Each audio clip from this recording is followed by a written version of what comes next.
एक टीचर बना आतंकी और आतंकी बनने के बाद जब इस बात की पुष्टि हो गई तो जम्मू कश्मीर सरकार ने उसे नौकरी से बर्खास्त कर दिया, यानी कि निकाल दिया। फिर उसके ऊपर सियासत क्यों? मगर ऐसा कुछ अगर के क्या सियासत सिर्फ और सिर्फ वोट बैंक की है? क्या सियासत में राष्ट्रीय सुरक्षा कहीं भी मैटर नहीं करती?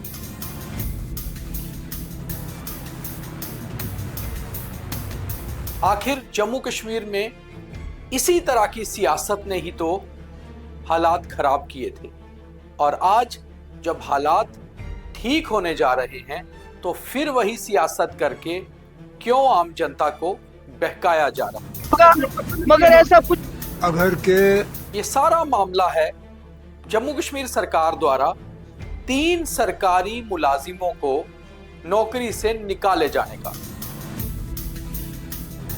और अक्सर जनता की याददाश्त बहुत कम होती है, हम खबरों को बहुत जल्दी भूल जाते हैं, मगर हमारा काम है आपको पूरे तरीके से याद कराना और फॉलो अप करना, क्योंकि आजकल पत्रकारिता भी कुछ ऐसी हो चली है कि खबर करने के बाद उसका फॉलो अप कहीं होता ही नहीं। लोग आगे बढ़ रहे हैं और पीछे सब छूट रहा है, मगर हम फॉलो अप पर यकीन रखते हैं। और आज हम जिस खबर का फॉलो अप आपको बताने जा रहे हैं उसकी डिटेल में पूरी जानकारी देंगे, और ये डिटेल है एक शिक्षक से आतंकी बने और उसके बाद नौकरी से हाथ धो चुके मोहम्मद अशरफ भट्ट की। नमस्कार, मेरा नाम दीपक खजूरिया है और आप देख रहे हैं द न्यूज रूम 24 आवाज। बात करते हैं मोहम्मद अशरफ भट्ट की, जिसको 3 दिन पहले जम्मू कश्मीर सरकार ने नौकरी से सस्पेंड कर दिया। और जैसे ही यह खबर बाहर आई उसके बाद सियासी हो हल्ला होना शुरू हो गया। पीडीपी अध्यक्ष और फॉर्मर चीफ मिनिस्टर महबूबा मुफ्ती का बयान सबसे पहले आया कि आखिर 3 और सरकारी कर्मचारियों को नौकरी से निकाल दिया गया लेफ्टिनेंट गवर्नर साहब द्वारा, तो आखिर मुख्यमंत्री उमर अब्दुल्ला क्या कर रहे हैं? और इससे पहले भी करीबन 4.5 सालों में 65 सरकारी कर्मचारियों को नौकरी से हाथ धोना पड़ा है। मगर नौकरी से निकाले जाना मुद्दा नहीं है, क्यों निकाला गया ये मुद्दा है।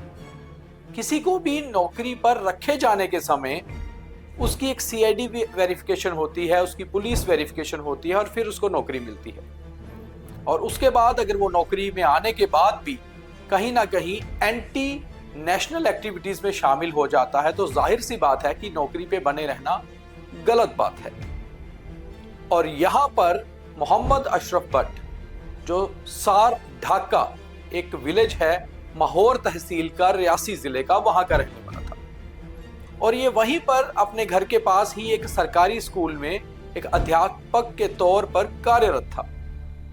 और यूएपीए एक्ट में 2022 में इसे पुलिस ने गिरफ्तार किया था। अब यूएपीए एक्ट क्या होता है पहले ये जान लीजिए। Unlawful activities prevention act. और यूएपीए एक्ट में किसे रखा जाता है इसकी भी जानकारी देना बहुत जरूरी है। यूएपीए एक्ट उन पर लगाया जाता है जो कहीं ना कहीं एंटी नेशनल एक्टिविटीज में शामिल होते हैं, और बहुत सारे लोग जो आतंकी गतिविधियां या फिर आतंकियों की मदद करते हैं उनके ऊपर यूएपीए एक्ट लगता है। और यूएपीए एक्ट के तहत 2019 में कानून को थोड़ा बदलाव करके और स्ट्रिक्ट किया गया, ताकि जिसके ऊपर भी ये एक्ट लगे वो कम से कम 5 साल की इंप्रिजनमेंट यानी कि जेल उसको दी जा सके। और उसके साथ साथ ही यूएपीए एक्ट की एक साफ सी बात है कि आप देशद्रोही हैं, आपके ऊपर देशद्रोह का मुकदमा लगता है। और ये देशद्रोह का मुकदमा तब लगता है अगर आप किसी आतंकी गतिविधि में शामिल हो या आप अपने ही देश के कुछ डॉक्यूमेंट्स या कुछ राज दूसरे देशों तक पहुंचा रहे हो। और मोहम्मद अशरफ भट्ट जो एक सरकारी कर्मचारी था और सरकारी स्कूल में एक शिक्षक, एक टीचर के तौर पे काम कर रहा था, और ये सार ढाका माहौर तहसील का रहने वाला था।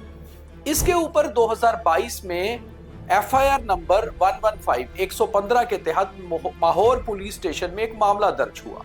मामला ये था कि कहीं ना कहीं किसी आतंकी संगठन के साथ इसके रिश्ते हैं। पुलिस ने इन्वेस्टिगेशन शुरू की और बाद में ये पता चला कि सिर्फ आतंकी संगठन के साथ रिश्ते ही नहीं बल्कि कहीं ना कहीं ये भड़काने का, जनता को बहकाने का भी काम कर रहा था। धर्म के नाम पर हो या फिर देश के एंटी जाकर कहीं ना कहीं भड़काऊ बयान ये देता रहा। बहुत सारे इसके छात्रों से भी जब इन्वेस्टिगेशन की गई तो पता चला कि ये किस तरह के बयान, किस तरह के लेक्चर्स देता है उन्हें अलग से, स्कूल से अलग जाकर। इनके जो स्कूल के सहयोगी थे उनसे भी पुलिस ने बयान दर्ज किए होंगे, जाहिर से बात है, जो हमारी जानकारी है। गांव के कुछ लोगों ने भी बयानबाजी की कि मोहम्मद अशरफ भट्ट कहीं ना कहीं एंटी नेशनल एक्टिविटीज में शामिल हो रहा था। ये किस आतंकी संगठन के साथ जुड़ा हुआ था इसकी पुख्ता जानकारी तो हमारे पास नहीं है, मगर जो जानकारी निकल कर आ रही है कि कहीं ना कहीं लश्कर तोयबा के कुछ OGWs, ओवरग्राउंड वर्कर्स या फिर स्लीपर सेल्स के साथ मोहम्मद अशरफ भट्ट के संबंध थे। ये सारी जानकारी जब पुलिस के पास लगी तो पुलिस ने FIR नंबर 115/2022 के तहत माहौर पुलिस स्टेशन में मोहम्मद अशरफ भट्ट के खिलाफ एक मामला दर्ज किया। मामला दर्ज करने के बाद इसे गिरफ्तार भी किया गया। उसके बाद ये जमानत पर बाहर आया और इन्वेस्टिगेशन लगातार चलती रही। जब इन्वेस्टिगेशन में ये पुख्ता सबूत हो गए कि कहीं ना कहीं देशद्रोह, एंटी नेशनल एक्टिविटीज में मोहम्मद अशरफ भट्ट शामिल है, तो इसको UAPA एक्ट के तहत दोबारा से गिरफ्तार किया गया। जब UAPA एक्ट के तहत गिरफ्तार किया गया तो जाहिर सी बात है कि ये देखा जाना था कि ये कितने समय से नौकरी में था और नौकरी में रहते रहते ये क्या कुछ कर रहा था। जब ये सारी इन्वेस्टिगेशंस लगातार अलग अलग एजेंसियां करती रही तो ये सामने आया कि ये तो लगातार सैलरी भी ले रहा है और डिपार्टमेंट की तरफ से ये केवल और केवल फिलहाल अरेस्ट हुआ है, अभी अपनी नौकरी से बर्खास्त नहीं हुआ है। तो ऐसे में जब लगातार जम्मू कश्मीर सरकार 2019 के बाद इस मामलों पे स्ट्रिक्ट हुई है कि गवर्नमेंट मुलाजिम अगर कोई भी एंटी नेशनल एक्टिविटी में संलिप्त पाया जाता है तो उसकी नौकरी जानी चाहिए, क्योंकि वो कहीं ना कहीं देश के लिए तो खतरा है ही है, उस विभाग के अंदर की काफी सारी चीजों के लिए भी खतरा बन सकता है। और ये केवल एंटी नेशनल नहीं, एंटी सोशल एलिमेंट भी हो जाते हैं जो सोसाइटी में रह के ऐसे काम कर रहे हैं। तो ऐसे में सरकार लगातार एक्शन ले रही है और इसी एक्शन के तहत Mohammad Ashraf Bhat son of Abdul Gani Bhat RO Sar Dhaka तहसील माहौर डिस्ट्रिक्ट रियासी को नौकरी से बर्खास्त कर दिया गया। तो आखिर मोहम्मद अशरफ भट्ट जो UAPA एक्ट के तहत जेल में है और एंटी नेशनल एक्टिविटीज में शामिल है और 2 साल से उसमें मामला दर्ज है, क्या उसकी जानकारी former chief minister Mehbooba Mufti या present chief minister Omar Abdullah तक नहीं थी? क्योंकि CID से कोई भी जानकारी ये लोग तो ले ही सकते हैं, और अगर इनके पास ये जानकारी है कि वो UAPA एक्ट के तहत जेल में बंद था और एंटी नेशनल एक्टिविटीज में शामिल था, तो आखिर फिर उनके ऊपर सियासत क्यों? क्योंकि सियासत तो सियासी चीजों के ऊपर की जा सकती है, राष्ट्रीय सुरक्षा यानी कि नेशनल सिक्योरिटी के ऊपर तो बिल्कुल भी नहीं।